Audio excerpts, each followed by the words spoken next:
Polri hadir di tengah masyarakat dengan wujud kepedulian nyata bagi korban banjir di Kabupaten Aceh Tamiang.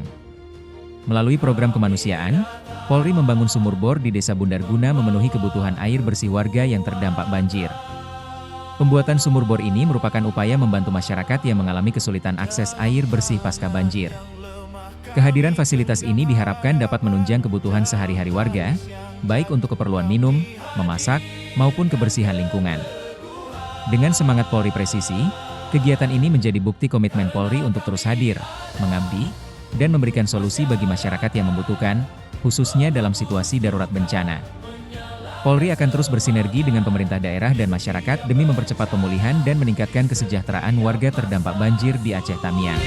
Kami berdiri, takkan pergi, karena kami untuk masyarakat.